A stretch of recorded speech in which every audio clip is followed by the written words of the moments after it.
Chapter 1 My first meeting with Andrew Carnegie. For more than a quarter of a century, my major purpose has been that of isolating and organizing into a philosophy of achievement the causes of both failure and success, with the object of being helpful to others who have neither the inclination nor the opportunity to engage in this form of research. My labor began in 1908, as the result of an interview that I had with the late Andrew Carnegie. I frankly told Mr. Carnegie that I wished to enter law school and that I had conceived the idea of paying my way through school by interviewing successful men and women, finding out how they came by their success, and writing stories of my discoveries for magazines. At the end of our first visit, Mr. Carnegie asked whether or not I possessed enough courage to carry out a suggestion he wished to offer me. I replied that courage was about all I did have and that I was prepared to do my best to carry out any suggestion he cared to offer. He then said, "Your idea of writing stories about men and women who are successful is commendable, as far as it goes, and I have no intention of trying to discourage you from carrying out your purpose, but I must tell you that if you wish to be of enduring service, not only to those now living, but to posterity as well, you can do so if you will take the time to organize all of the causes of failure as well as all of the causes of success. There are millions of people in the world who have not the slightest conception of the causes of success and failure. The schools and colleges teach practically everything except the principles of individual achievement. They require young men and women to spend from 4 to 8 years acquiring abstract knowledge, but do not teach them what to do with this knowledge after they get it. The world is in need of a practical, understandable philosophy of achievement, organized from the factual knowledge gained from the experience of men and women in the great university of life. In the entire field of philosophy I find nothing which even remotely resembles the sort of philosophy which I have in mind. We have few philosophers who are capable of teaching men and women the art of living. It seems to me that here is an opportunity which should challenge an ambitious young man of your type, but ambition alone is not enough for this task which I have suggested. The one who undertakes it must have courage and tenacity. The job will require at least 20 years of continuous effort, during which the one who undertakes it will have to earn his living from some other source, because this sort of research is never profitable at the outset, and generally those who have contributed to civilization through work of this nature have had to wait 100 years or so after their own funerals to receive recognition for their labor.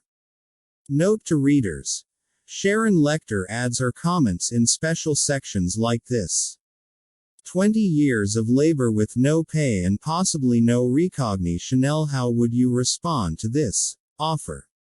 As he discusses below, Hill accepted Carnegie's challenge and, with a letter of introduction and own Carnegie, set about interviewing the giants of that time, including Theodore Roosevelt, Thomas Edison, John D. Rockefeller, Henry Ford, Alexander Graham Bell, King Gillette, founder of the Gillette Safety Razor Company, and many others. His effort ultimately culminated in the publication of several books, including the 8-volume Law of Success and Think and Grow Rich after more than 25 years of research. Think and Grow Rich is widely recognized as the seminal work in self-development, introducing essentially all the principles that continue to serve as the foundation for the teachings of the personal development gurus of today. As reflected in Lil's own description, the process of developing and publishing Think and Grow Rich was itself a study in the principles he revealed. It may be telling that the manuscript of Outwitting the Devil was written the year after Think and Grow Rich was published, since this work may reveal the frustration and revelation of Hill's other self, and how he conquered his frustrations and succeeded in using the very principles he described in Think and Grow Rich. Outwitting the Devil will reveal Hill's spiritual awakening and how each of us can learn from his encounter with the devil.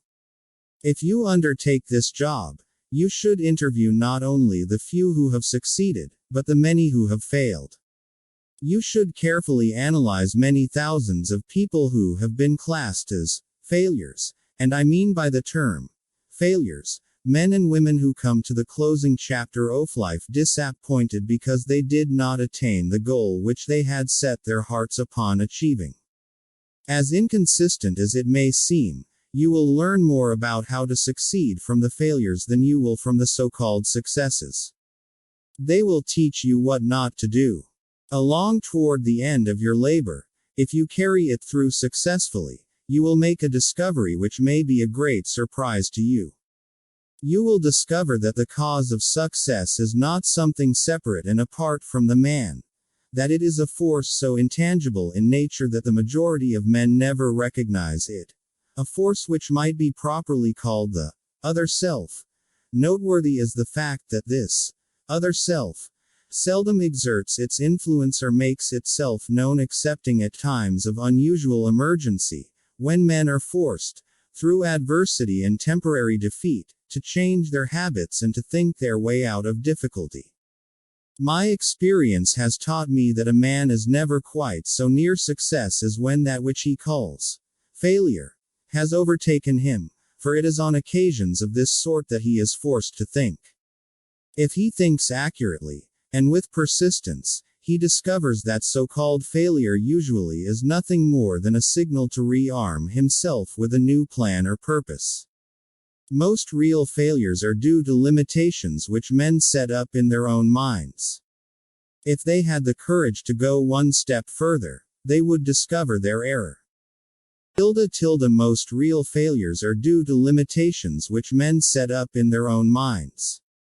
A negative mindset and self-doubt can be the primary obstacle to success.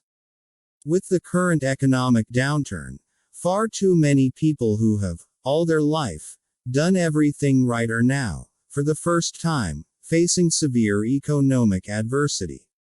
The greatest barrier to their recovery is their own fear and self-doubt instilled by their recent experience. Have you allowed the current economic downturn to overtake you? Have self-doubt and self-sabotage held you back from reaching your dreams? Are you your own worst enemy? In Think and Grow Rich, Hill told the story of R.U. Darby, a gold prospector. Frustrated when a rich vein of gold apparently ran out, Darby sold his gold claim for a pittance to the town junkman. The junkman brought in the right expert advisors and found that Darby would have rediscovered the vein had he moved his digging by a mere 3 feet. Had Darby persevered, he would have made his fortune, but he gave up and abandoned his dreams when he was only 3 feet from gold. Rather than being crushed by his error, Darby learned from his experience and went on to build an insurance empire. Will you abandon your quest just before reaching great success, when you are only 3 feet from gold? You can read how many of today's icons persevered through difficult situations in the book 3 Feet from Gold.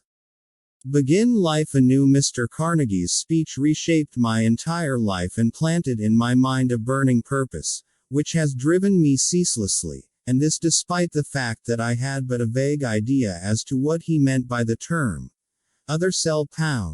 During my labor of research into the causes of failure and success, I have had the privilege of analyzing more than 25,000 men and women who were rated as failures, and over 500 who were classed as successful.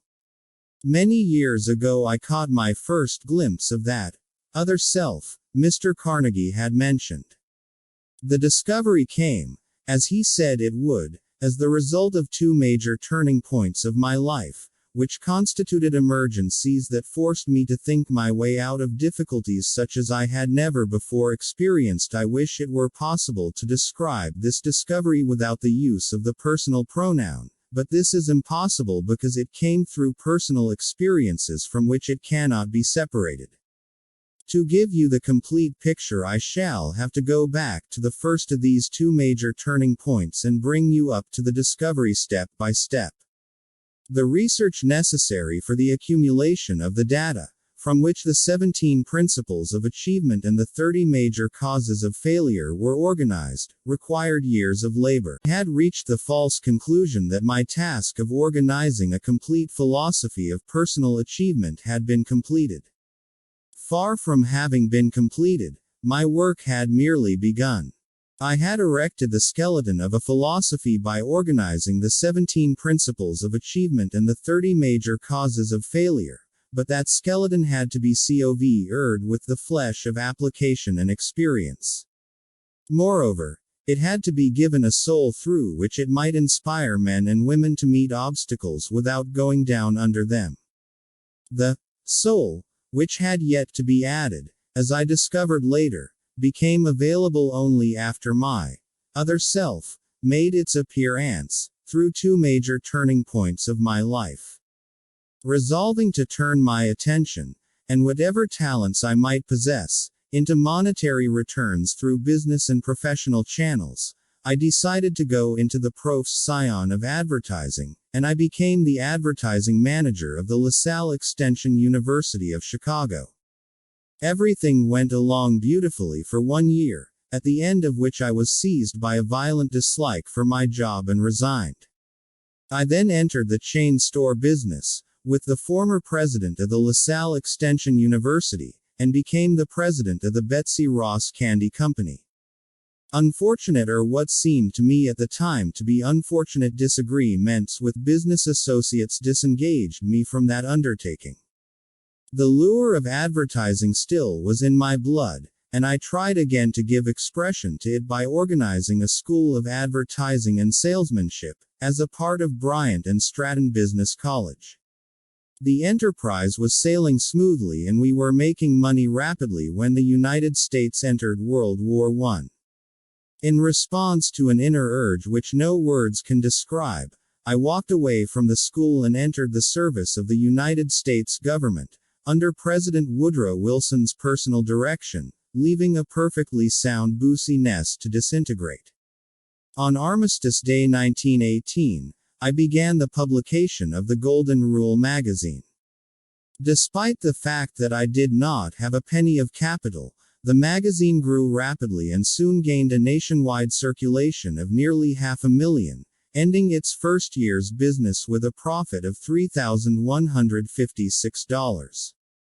For a proper perspective, $3,156 in 1918 would represent $45,000 today based on the Consumer Price Index average for each year compiled by the U.S. Bureau of Labor Statistics, and $202,000 using the nominal GDP per capita tables. Not a bad profit for a first year in the magazine business, when 80 to 90% of new titles fail and even the successful ones take 3 to 5 years to become profitable. Some years later I learned, from an experienced publisher, that no man experienced in the publication and distribution of national magazines would think of starting such a magazine with less than $500,000 of capital. The Golden Rule magazine and I were destined to part company. The more we succeeded, the more discontented I became, until finally, due to an accumulation of petty annoyances caused by business associates, I made them a present of the magazine and stepped out. Through that move perhaps I tossed a small fortune over my shoulder. This was only the beginning of Hill's love for magazines. The Golden Rule was followed by his publication of the Napoleon Hill magazine. Later in life he became the editor of Success, a magazine that is still published today. Next I organized a training school for salesmen. My first assignment was to train a sales army of 3,000 people for a chain store company, for which I received $10 for each salesman who went through my classes. Within 6 months my work had netted me a little over $30,000. Success, as far as money was concerned, was crowning my efforts with abundance. Again I became fidgety inside. I was not happy. It became more obvious every day that no amount of money would ever make me happy.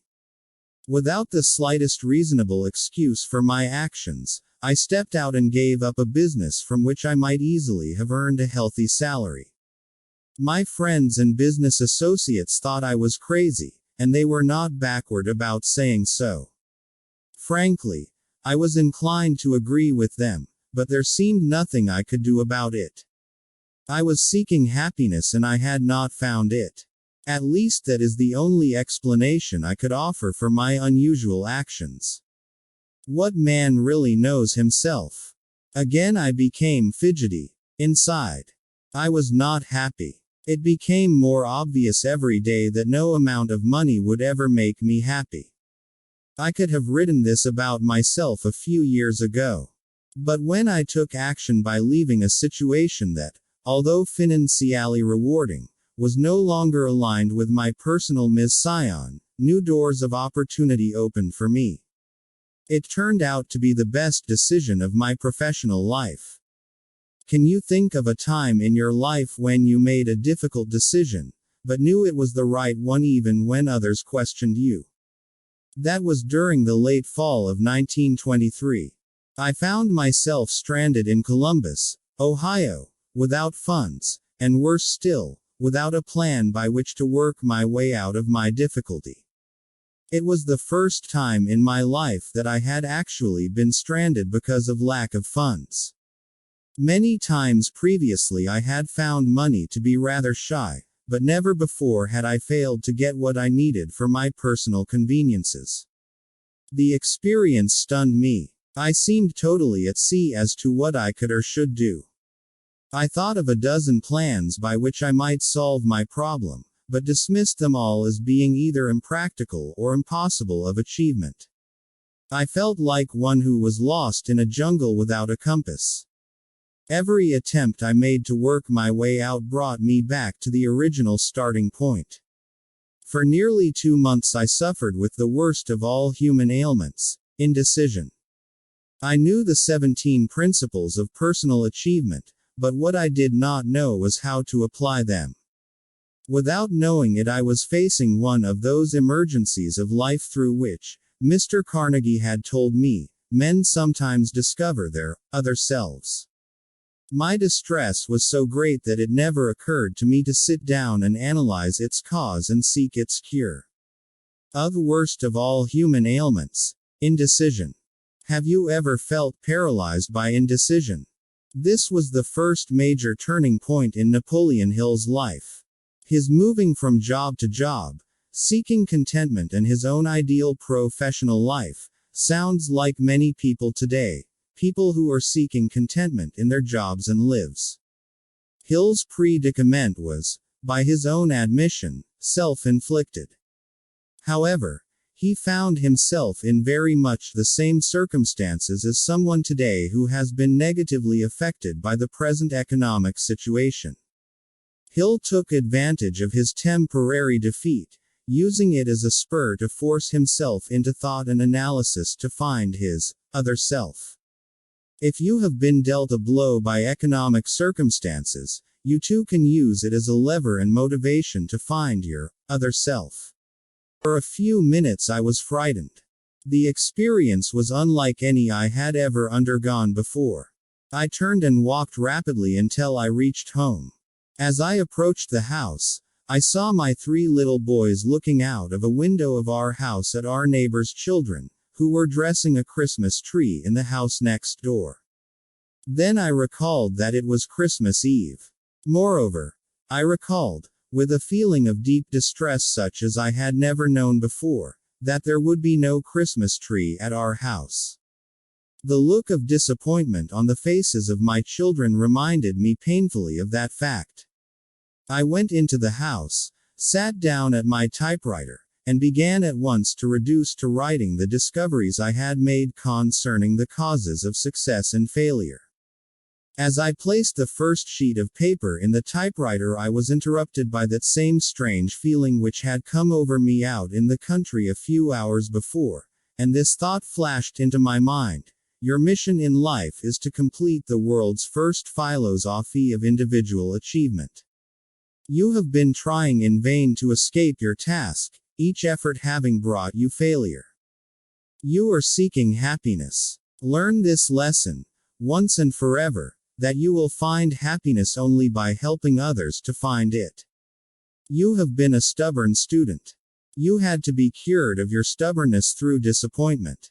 Within a few years from now, the whole world will start through an experience which will place millions of people in need of the philosophy which you have been directed to complete. Your big opportunity to find happiness by rendering useful service will have come. Go to work, and do not stop until you have completed and published the manuscripts which you have begun. I was conscious of having arrived, at last, at the end of life's rainbow, and I was happy. Doubt makes its appearance. The spell, if the experience may be so called, passed away. I began to write. Shortly thereafter, my reason suggested to me that I was embarking upon a fool's mission. The idea of a man who was down and almost out presuming to write a philosophy of personal achievement seemed so ludicrous that I laughed hilariously, perhaps scornfully. I squirmed in my chair, ran my fingers through my hair, and tried to create an alibi that would justify me in my own mind in taking the sheet of paper out of my typewriter before I had really begun to write, but the urge to continue was stronger than the desire to quit. I became reconciled to my task and went ahead. The urge to continue was stronger than the desire to quit. Remember that time when you wanted to quit, but something drove you to keep going. It may have been your other self. Looking backward now, in the light of all that has happened, I can see that those minor experiences of adversity through which I had passed were among the most fortunate and profitable of all of my experiences. They were blessings in disguise because they forced me to continue a work which finally brought me an opportunity to make myself more useful to the world than I might have been had I succeeded in any previous plan or purpose. For almost 3 months I worked on those manuscripts, completing them during the early part of 1924. As soon as they had been completed, I felt myself again being lured by the desire to get back into the great American game of business. Succumbing to the lure, I purchased the Metropolitan Business College in Cleveland, Ohio, and began to lay plans for increasing its capacity. By the end of 1924 we had developed and expanded, by adding new courses, until we were doing a business nearly double the best previous record the school had ever known. One night I was booked to lecture in Canton, Ohio. Fate, or whatever it is that seems sometimes to shape the destiny of men, no matter how hard they may try to battle against it, again stepped into the picture and brought me face to face with a painful experience. In my Canton audience sat Don R. Mellett, publisher of the Canton Daily News. Mr. Mellett became so thoroughly interested in the philosophy of individual achievement on which I lectured that night that he invited me to come to see him the following day. That visit resulted in a partnership agreement which was to have taken place on the 1st of the following January, when Mr. Mellett planned to resign as publisher of the Daily News, to take charge of the business and publishing of the philosophy on which I had been working. However, in July 1926, Mr. Mellett was murdered by Pat McDermott, an underworld character, and a Canton, Ohio, policeman, both of whom were sentenced to life imprisonment. He was murdered because he was exposing in his newspaper a hookup between the bootleggers and certain members of the Canton police force. The crime was one of the most shocking that the Prohibition era produced. The July 1926 murder of crusading journalist Donald Ring Mellett, the editor of the Canton, Ohio, Daily News, was one of the most publicized crimes in the 1920s.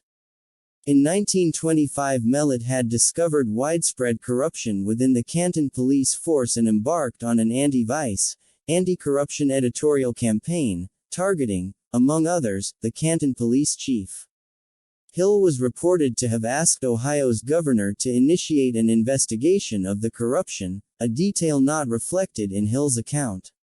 Local underworld figures and at least one Canton police officer hired Patrick McDermott, an ex-con from Pennsylvania, to silence Mellett. Mellett was gunned down outside his home. As the story goes, gunmen were also lying in wait for Hill, but a fortuitous automotive breakdown kept him out of their way. On July 17, the New York Times reported in an article titled, "More Death Threats Follow the Slaying of Canton Editor," that the citizens of Canton are terror-stricken by threats of further killings by the rulers of the gamblers, bootleggers and other criminals. As recounted by Hill, after hearing of Mellett's murder and receiving an anonymous warning to get out of town, he fled to West Virginia. In large part due to the work of a private detective hired by the Stark County prosecutor, McDermott, 2 local gangsters, and a former police detective were ultimately convicted of Mellett's murder.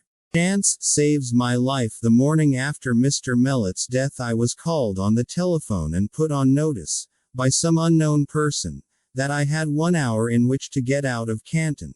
That I could go voluntarily within the hour, but if I waited longer I probably would go in a pine box. My business association with Mr. Mellett had apparently been misunderstood. His murderers evidently believed I was directly connected with the exposé he was making in his newspapers. I did not wait for the 1-hour time limit to expire, but immediately got into my automobile and drove down to the home of relatives in the mountains of West Virginia, where I remained until the murderers had been placed in jail. That experience came well within the category described by Mr. Carnegie as an emergency that forces men to think. For the first time in my life I knew the pain of constant fear. My experience of a few years before, in Columbus, had filled my mind with doubt and temporary indecision, but this one had filled it with a fear which I seemed unable to remove. During the time that I was in hiding I seldom left the house at night, and when I did step out I kept my hand on an automatic pistol in my coat pocket, with the safety catch unlatched for immediate action. If a strange automobile stopped in front of the house where I was hiding, I went into the basement and carefully scrutinized its occupants through the basement windows. After some months of this sort of experience, my nerves began to crack. My courage had completely left me. The ambition which had hardened me during the long years of labor in my search for the causes of failure and success also had departed. Slowly, step by step, I felt myself slipping into a state of lethargy from which I was afraid I should never be able to emerge. The feeling must have been closely akin to that experienced by one who suddenly steps into quicksand and realizes that every effort to extricate himself carries him just so much deeper. Fear is a self-generating morass. If the seed of insanity had been in my makeup, surely it would have germinated during those months of living death. Foolish indecision, irresolute dreams, doubt and fear were my mind's concern, day and night. The emergency I faced was disastrous in 2 ways. First, the very nature of it kept me in a constant state of indecision and fear. Secondly, the forced concealment kept me in idleness, with its attendant heaviness of time, which I naturally devoted to worry. My reasoning faculty had almost been paralyzed. I realized that I had to work myself out of this state of mind. But how? The resourcefulness which had helped me to meet all previous emergencies seemed to have completely taken wing, leaving me helpless. Out of my difficulties, which were burdensome enough up to this point, grew another which seemed more painful than all the others combined. It was the realization that I had spent the better portion of my past years in chasing a rainbow, searching hither and yon for the causes of success, and finding myself now more helpless than any of the 25,000 people whom I had judged as being failures. This thought was almost maddening. Moreover, it was extremely humiliating, because I had been lecturing all over the country, in schools and colleges and before business organizations, presuming to tell other people how to apply the 17 principles of success, while here I was, Unable to apply them myself, I was sure that I never could again face the world with a feeling of confidence.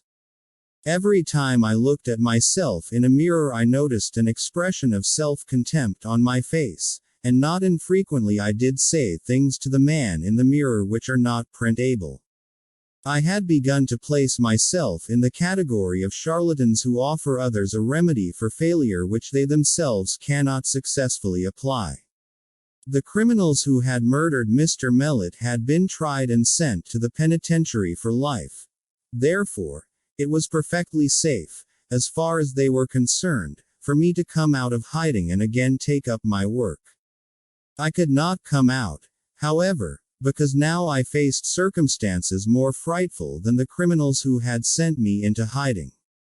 The experience had destroyed whatever initiative I had possessed.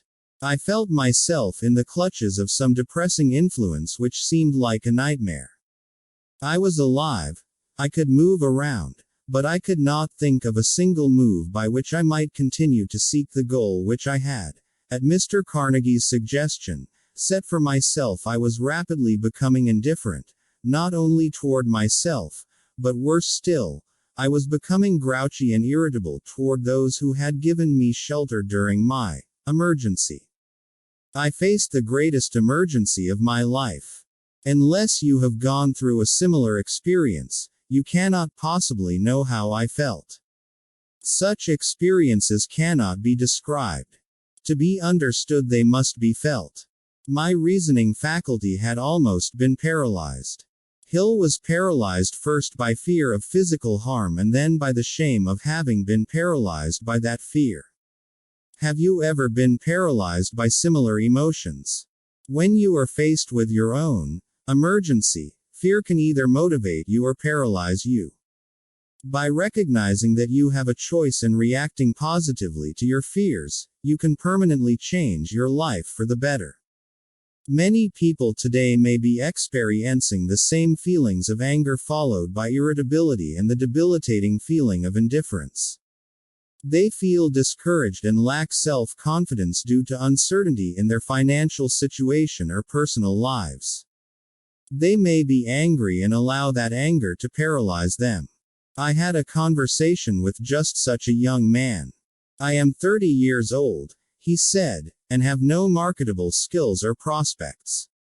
He had a million excuses for not taking action to change his situation. I pointed out that unless he took action, nothing would change. Unless you make an effort to change things, I said, in a year's time the only difference will be that you are 31 years old with no marketable skills or prospects. Does this pattern sound familiar to you, either for yourself or someone you care for? How do you break that paralysis? Napoleon Hill now shares how he overcame his fear and indifference and found the hope, inspiration, and motivation to recover and create success in his life. The most dramatic moment of my life, the turn came suddenly, in fall 1927, more than a year after the Canton incident. I left the house one night and walked up to the public school building, on top of a hill above the town. I had reached a decision to fight the matter out with myself before that night ended. I began to walk around the building, trying to force my befuddled brain to think clearly. I must have made several hundred trips around the building before anything which even remotely resembled organized thought began to take place in my mind. As I walked, I repeated over and over to myself, "There is a way out and I am going to find it before I go back to the house." I must have repeated that sentence 1,000 times. Moreover, I meant exactly what I was saying. I was thoroughly disgusted with myself, but I entertained a hope of salvation. Then, like a flash of lightning out of a clear sky, an idea burst into my mind with such force that the impulse drove my blood up and down my veins. This is your testing time. You have been reduced to poverty and humiliated in order that you might be forced to discover your other self.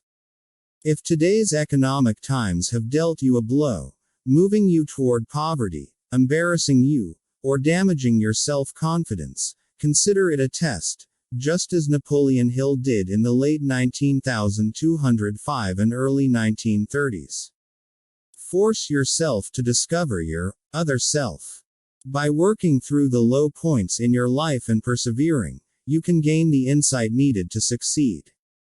For the first time in years, I recalled what Mr. Carnegie had said about this other self. I recalled now that he said I would discover it toward the end of my labor of research into the causes of failure and success, and that the discovery usu ally came as the result of an emergency, when men are forced to change their habits and to think their way out of difficulty. I continued to walk around the schoolhouse, but now I was walking on air. Subconsciously I seemed to know that I was about to be released from the self-made prison into which I had cast myself. I realized that this great emergency had brought me an opportunity, not merely to discover my other self, but to test the soundness of the philosophy of achievement which I had been teaching others as being workable. Soon I would know whether it would work or not. I made up my mind that if it did not work I would bum the manuscripts I had written and never again be guilty of telling other people that they were the masters of their fate, the captains of their souls. Hill is paraphrasing from the poem Invictus, published in 1888 by William Ernest Henley, 1849-1903. Out of the night that covers me, black as the pit from pole to pole, I thank whatever gods may be for my unconquerable soul. In the fell clutch of circumstance I have not winced nor cried aloud. Under the bludgeoning one of chance my head is bloody, but unbowed. Beyond this place of wrath and tears looms but the horror of the shade, and yet the menace of the years finds, and shall find, me unafraid. It matters not how strait the gate, how charged with punishments the scroll. I am the master of my fate. I am the captain of my soul. The full moon was just rising over the mountain top. I had never seen it shine so brightly before. As I stood gazing at it, another thought flashed into my mind. It was this. You have been telling other people how to master fear and how to surmount the difficulties which arise out of the emergencies of life.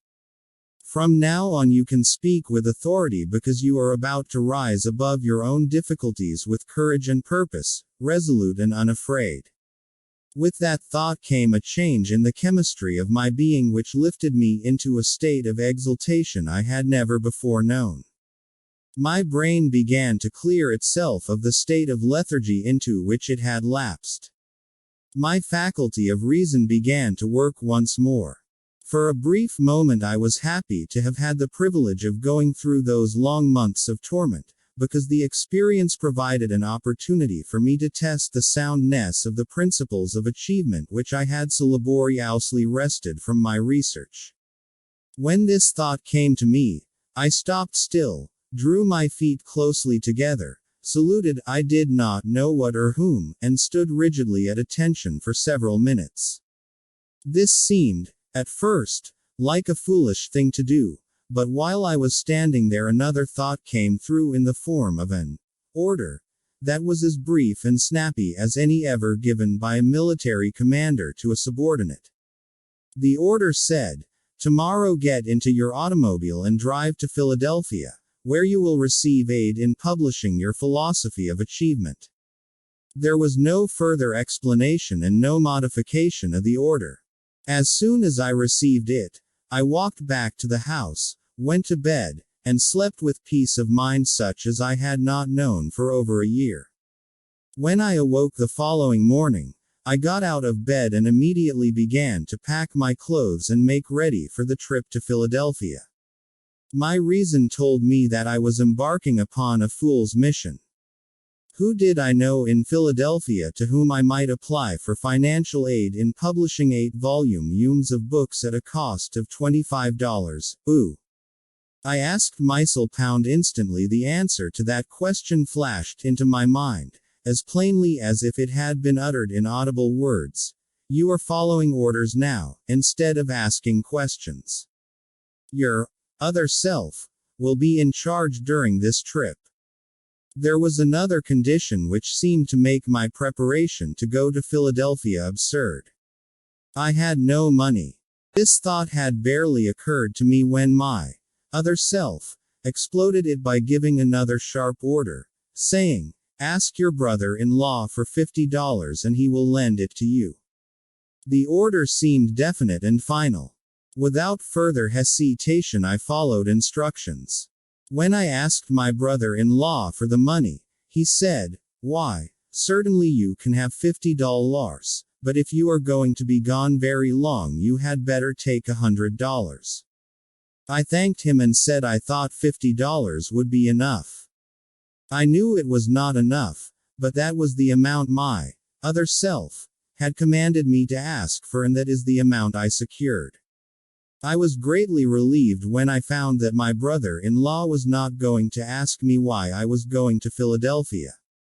If he had known all that had taken place in my mind during the previous night, he perhaps would have thought I should go to a psychiatric hospital for treatment instead of going to Philadelphia on a wild goose chase. My other self takes command. I left with my head telling me I was a fool and my other self commanding me to ignore the challenge and carry out my instructions. I drove all night, arriving in Philadelphia the next morning. My first thought was to look up a modestly priced boarding house where I could rent a room for about $1 a day.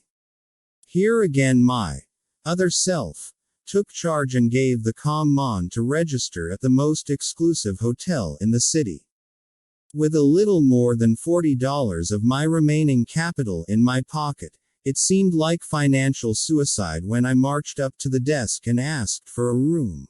Or rather, I should say I started to ask for a room when my newly discovered other self gave the order to ask for a suite of rooms, the cost of which would about consume my remaining capital in 2 days.